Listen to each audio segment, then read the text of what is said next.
My name is Emma Foster, and at 32, I've built a life I once thought impossible. A modern apartment in downtown Orlando, a career as a data analyst at one of the city's top tech firms, a paycheck that buys freedom, the kind my childhood never had. From the outside, my life looks perfect, but perfection always hides a story. When I was 9, my world split in two. One ordinary afternoon, my mother packed a suitcase and walked out. No warning, no explanation, not even a goodbye. The last sound I remember was the soft click of the front door, and my father's silence that followed. He just stood there, frozen, holding the coffee mug she'd left half full. That silence lasted years. I tried to fill it, with school, with friends, with pretending everything was fine. But every birthday candle, every empty chair at the dinner table whispered the same question. Why wasn't I enough to make her stay? By 16, I had learned two things. People leave, and you'd better make yourself strong enough to survive it. So I did. I buried the pain under late-night study sessions and part-time jobs. I worked my way into college, then into a career where everything finally made sense. Numbers were safe. They didn't lie. They didn't leave. But life has a cruel sense of irony, because last spring, on a bright Orlando morning, my phone rang. Unknown number. When I answered, a voice I hadn't heard in 23 years said my name. Emma, it's Mom. For a moment, I forgot how to breathe. The air thickened. The office around me blurred. All I could think was, why now? She wanted to see me, to explain. Part of me wanted to hang up. The other part, the 9-year-old still waiting at that kitchen table, wanted to listen. So I said yes.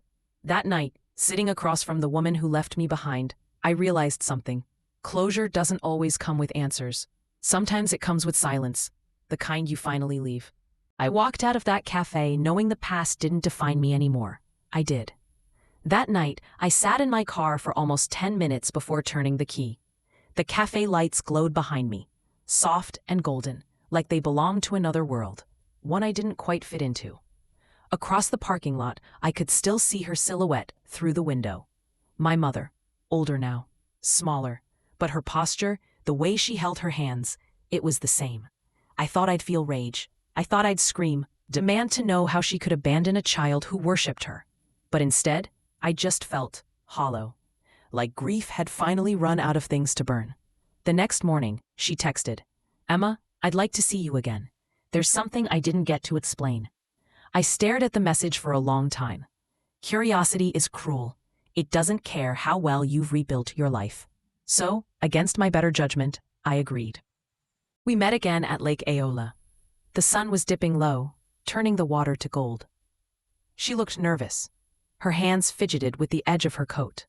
And when she spoke, her voice trembled in a way that didn't match the woman I remembered. Emma, the day I left, it wasn't because I didn't love you.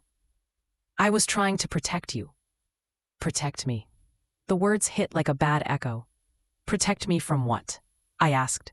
She hesitated, then looked around, like the wind itself might be listening. Your father wasn't the man you think he was. My chest tightened. I wanted to laugh, to call her a liar. My father, quiet, broken, gentle, the man who raised me alone. But she went on. He was in trouble, Emma. Deep trouble. I got involved by accident, and when I tried to leave, he threatened to take you. I left to keep you safe until I could come back for you. But then everything spiraled. I didn't know what to believe. Her voice cracked halfway through the story, and I saw the kind that doesn't fake itself. But how do you trust someone who already shattered your trust once? The sun slipped below the waterline, and in that dim light, I saw something else. Fear. She wasn't just haunted by guilt. She was afraid. Mom, I said quietly, what are you not telling me? She looked past me, her expression turning pale. Then, just before walking away, she said, some things didn't end when I left, Emma. If anything happens, look in the attic. And then she was gone, again. That night, I barely slept. Her words looped through my head. Look in the attic. By sunrise, I was standing in my childhood home, key trembling in my hand. The house hadn't changed much. My father had passed a year ago, and I hadn't been back since the funeral. Dust lined the shelves, but his old armchair still faced the window, exactly where he used to sit every evening in silence. I climbed the narrow stairs to the attic, heart pounding. It smelled of cedar and tea. Boxes stacked to the ceiling, labeled in my father's neat handwriting.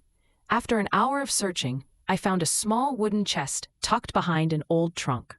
Inside, a bundle of faded letters, a photograph of my parents when they were young, and a folder with my father's name on it.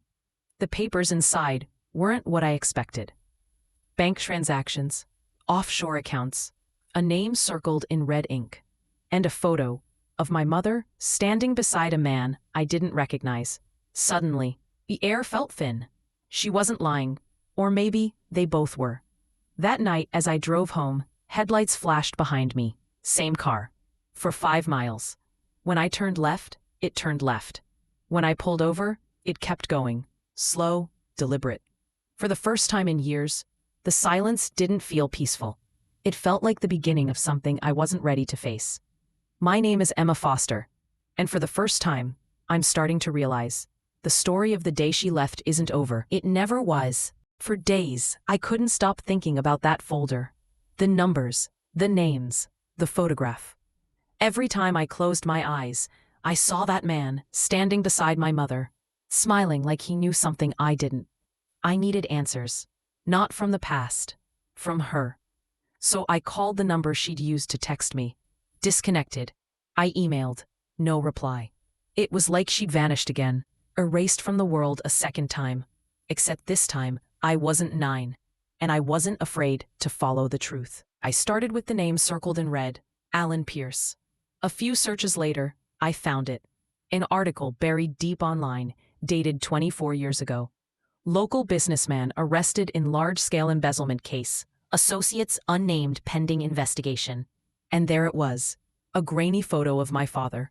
The man who tucked me in at night, who taught me to ride a bike, had been under federal investigation. My mother hadn't lied, but she hadn't told me the whole story either. That night, I went back to the attic one last time. Beneath a loose floorboard, I found something I'd missed, a letter. Yellowed, fragile, addressed to me. Emma, if you're reading this, it means the truth has found you before I could. I made mistakes, unforgivable ones. Your mother tried to stop me, and I drove her away. I never meant for her to take the blame.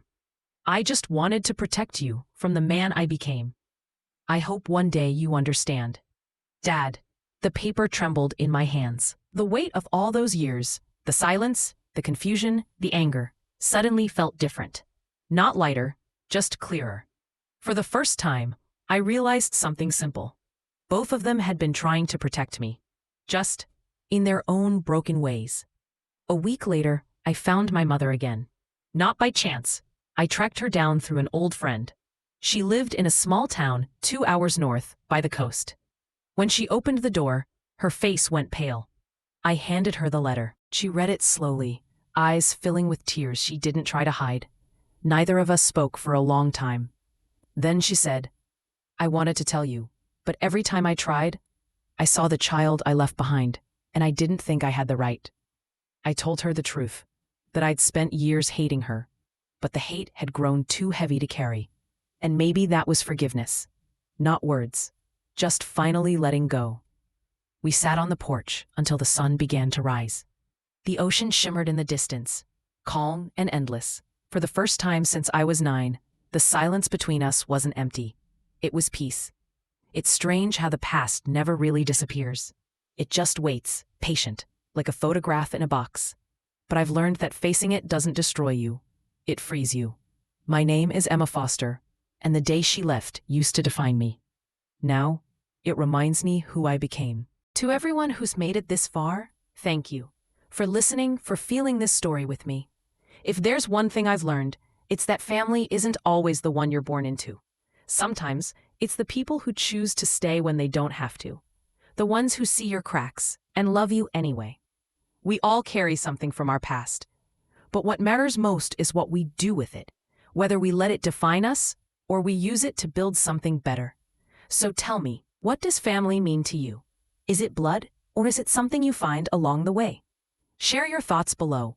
I'd love to hear your story too. And if mine meant something to you, don't forget to subscribe. Because this space is for people who believe that even from broken pieces, we can still build something beautiful.